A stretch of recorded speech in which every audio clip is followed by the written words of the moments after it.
হয়, এয়া আমি কোণাৰ্কৰ সূৰ্য মন্দিৰৰ প্ৰাংগণত উপস্থিত। আপোনালোকৰ সন্মুখত সেয়া সূৰ্য মন্দিৰ। খন্তেক সময়ৰ পিছতে আমি সেই সূৰ্য মন্দিৰৰ ভিতৰত প্ৰৱেশ কৰিম। আপোনালোকে লক্ষ্য কৰিছে হাজাৰ হাজাৰ ভক্তবৃন্দ। এইফালেও আপোনালোকে চাব পাৰে এয়া আমাৰ সহযাত্ৰীৰ আমি এই আটাইকেইজন আহিয়ে আছোঁ। এতিয়া থৈলেণ্ডত প্ৰথমবাৰৰ বাবে আহিছোঁ যদিও মই ইয়াতে বহুতবাৰ আহিছোঁ।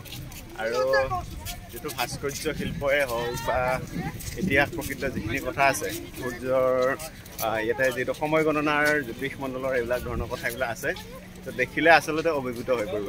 আমি দেখা পাম বাৰু এতিয়া। এয়া ৰ'দৰ কাৰণে আচলতে যাত্ৰীসকলে ছাতি লৈ আহিছে।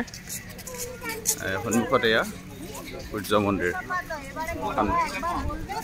নিশ্চিতভাৱে ইয়াৰ যি ভাস্কৰ্য শিল্প সেয়া সঁচাই অভিভূত হ'বলগীয়া।